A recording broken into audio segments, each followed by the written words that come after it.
guys, welcome back to the channel. I have gotten several requests to talk about my feelings on the difference between having your child on Suboxone or Subutex or MAT and having them at like a regular doctor or hospital and them going straight to the NICU after birth, or having your child in a hospital that allows you to room in with your baby until they are withdrawing to the point where their score reaches an 8 or a 9 and then they have to be put on medication.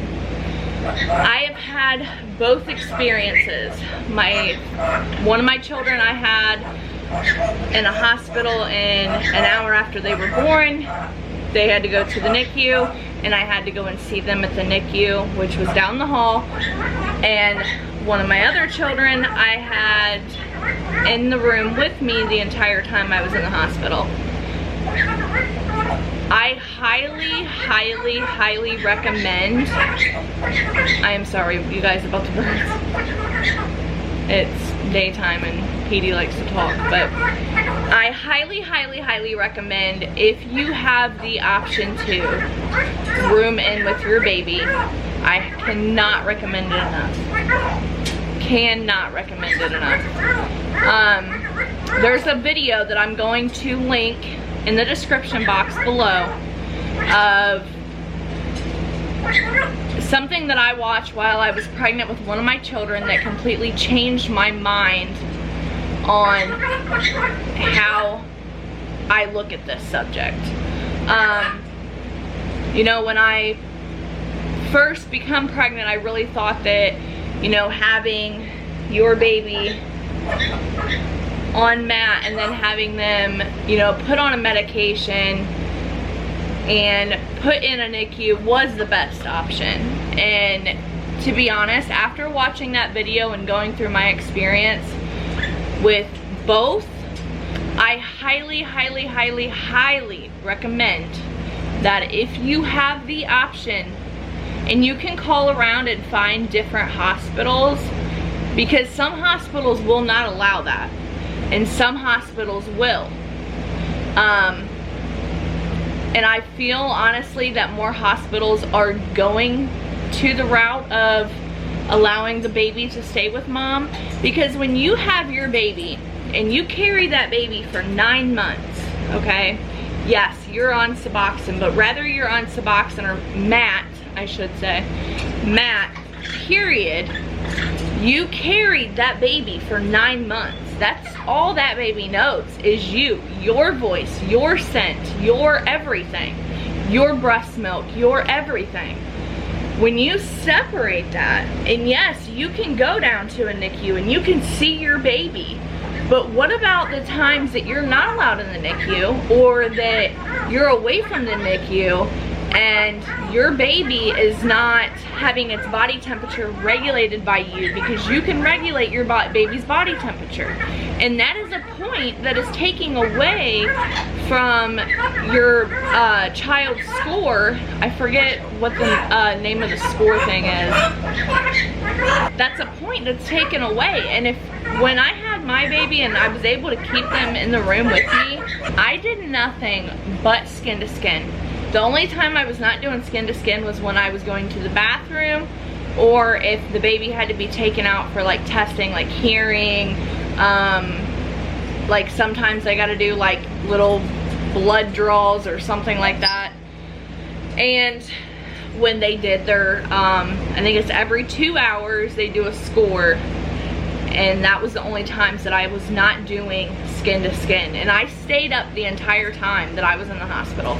I would fall asleep in the bed with the baby on my chest, like for like a couple minutes, and then I would wake back up. Like, I just could not sleep in the hospital. It was very uncomfortable. Plus, when I was in there, I supposedly was asymptomatic COVID patient, so I constantly had people coming in and out of the room, which you do anyways when you have a baby, but it was like times 10 is what it felt like. And I always had like family members calling, things like that. But that helped, I think, a lot. It helped a lot with not only the baby's body temperature, but breast milk, so many different things, so many different benefits came from that. And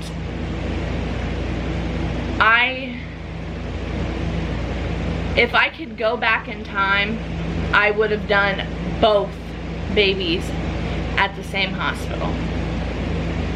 You know, when I had my first, I didn't think that there was an option for that. I didn't know anything about that. I just thought that that's how it was, because when I was going to my OB, that's what he had told me, that that's just how it was when you had your baby, they took the baby to the NICU, rather they were withdrawing or not. My baby that I had when I was rooming in didn't withdraw at all. They, you know, would knock off a couple little things, but it was like things that every baby does, like when they come out of a swaddle, how they will like stretch or shake a little bit. You know, it's things that every newborn does. And that's what I was talking to the nurse about that was checking my baby every 2 hours. I'm like, look, some of these things are literally things that every newborn does. So how can you sit there and mark those things off? She's like, honey, it doesn't matter as long as you know, they don't reach an 8 or a 9. And you know, the baby never did. The highest that I think we got was a 4 the whole time that we were in there. And grant you, I was only in there for 2 days, but they were going to try and keep us for 14 days because of me being asymptomatic COVID. And if I needed, you know, after, I think it's like 72 hours, they recommend that you take the baby to your first pediatrician checkup, and they thought that I was not going to be able to do that, so they were going to keep me and the baby for 2 weeks. But my doctor, who is also my children's pediatrician, is absolutely amazing and had me come in through the back door into a separate room, and they did, like, you know, their, looks like a hazmat person, hazmat suit, and that's how we got in. But I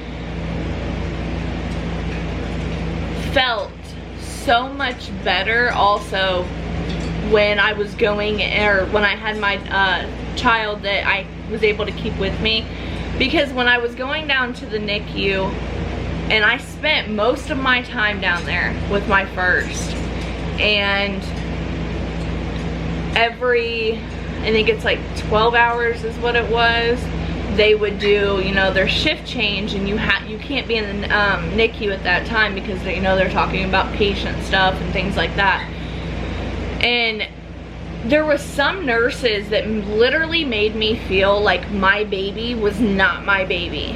Like I was just going in there and looking almost like I was looking at a zoo animal. Honest to God, that's really how they made me feel.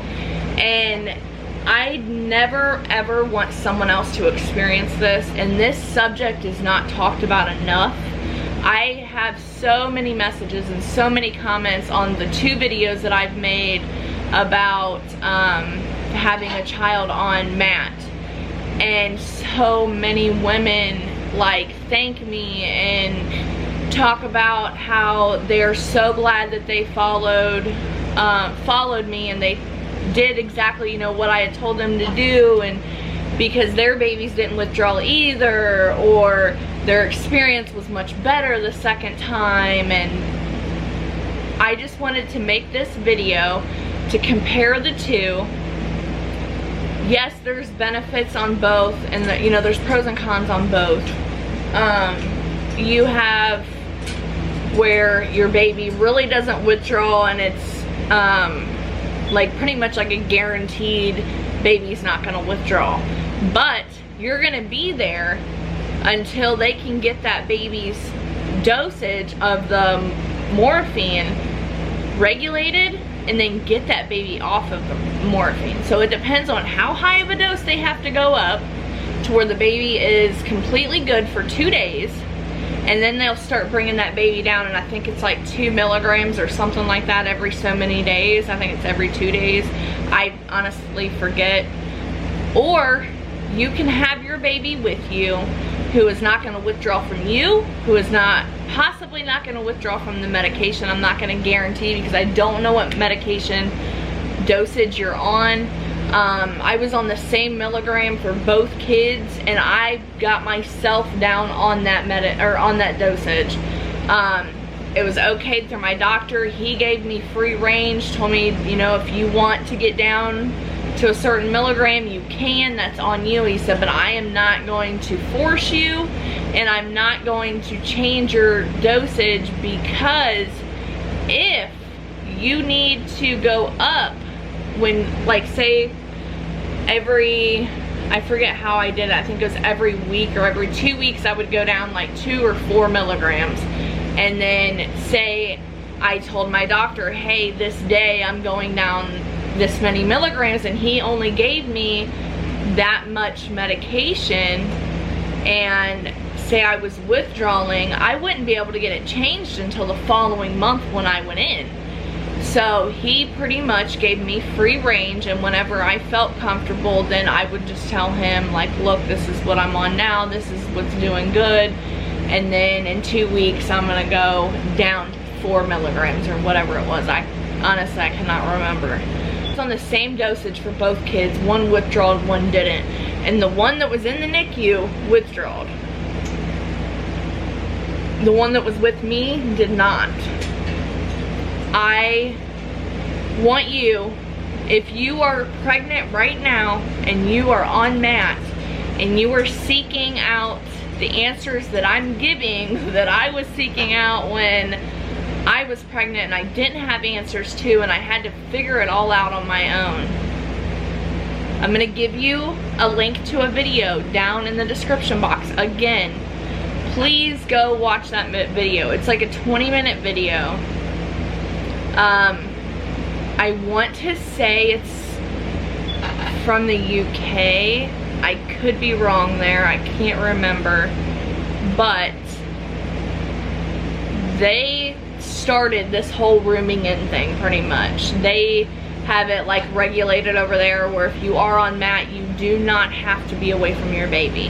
And I wish the United States did that. I wish the United States would listen to us mothers who go through this more often than what they do.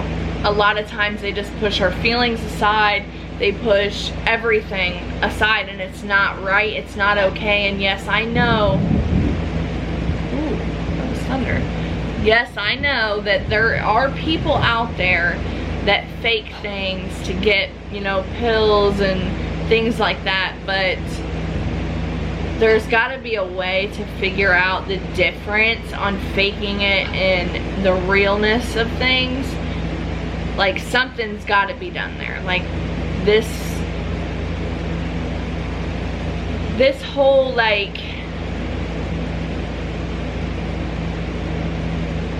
let's just say I'm very passionate about getting it to where mothers who give birth to babies when they're on MAT, that they get to room in. And it is my dream to one day have a sober living, a rehab and a sober living for pregnant women, because when I was pregnant and I was actively using in the beginning of my pregnancy, because I didn't know that I was pregnant, once I found out that I was pregnant, it was extremely hard for me to get into a rehab.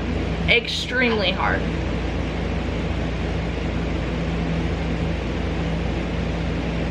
And if it was not for my husband's counselor at the time, I probably would have not been able to get into a rehab. We traveled to Columbus. We traveled to Tiffin.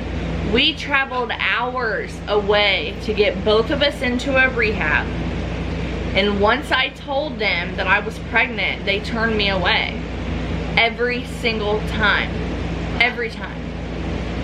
I found a rehab in Worcester, Ohio called the Beacon House. which is no longer a rehab. I just found out it's a sober living now. But I'm sure that they could probably get you into some type of rehab. They got me on the mat. Then, if I would have still been in the program when I delivered my baby, I would have been able to keep the baby there with me. And that is something that I want. I want that type of stuff to be more available to us. It shouldn't be as hard. And yes, I understand that it's a huge liability on them, but if you are monitoring the mother and the baby properly, it shouldn't be that hard. As long as mom is feeling good, baby's feeling good inside. Whatever mom feels, the baby feels. And as long as mom's being regulated at the right, regulated the right way, the baby is going to be fine. You cannot control the baby's withdrawals until after the baby is born, because you can't give something to the baby without giving it to the mother. If you guys have any questions, I will leave some contact information down below. You can leave it in comments. I talk to moms all the time about things like this, about this subject in particular. If you need help getting into a rehab, I can also help you do that. If you need help getting into a sober living, I can do that for you as well.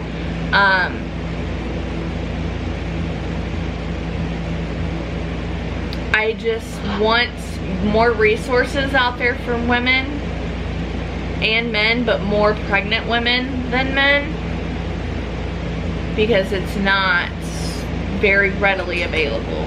We'll say that. At least not in my area. In Ohio, it's not very readily available, like, at all.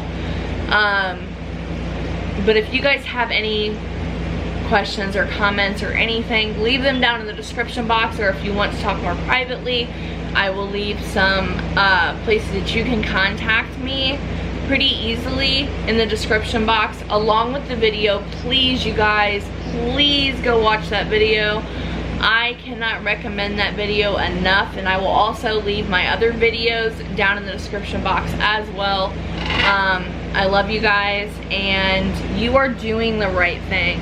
First and foremost, I should have started this video out like that. You are doing the right thing. Do not feel bad about yourself. Do not let people make you feel bad about yourself. You are doing right by you, and you're doing right by your baby. You're not. I remember holding my newborn baby, crying in the NICU because my baby was on morphine. And I felt like the worst person alive. I felt like the biggest piece of shit, because watching your baby go through that is not a pretty sight. It is not a pretty sight at all.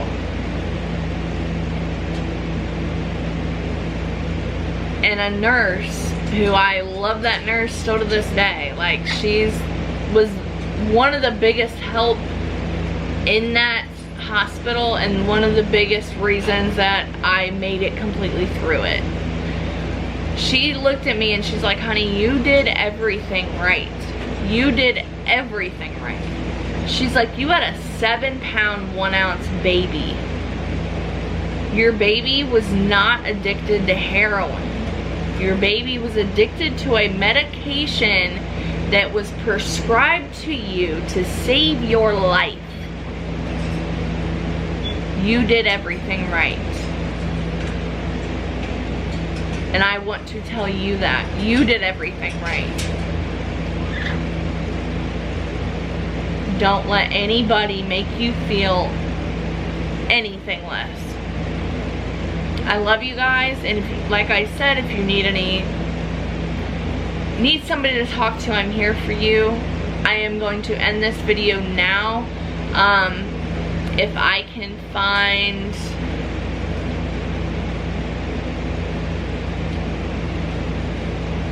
or if you have any questions, comments, leave them down in the description box. I love you guys, and I will see you in my next video.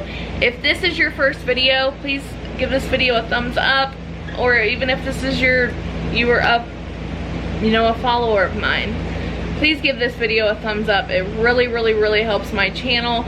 Also, please make sure you subscribe before you leave this happy place. I love you guys, and I will see you in my next one. I love you. Mwah. I can't stop saying I love you.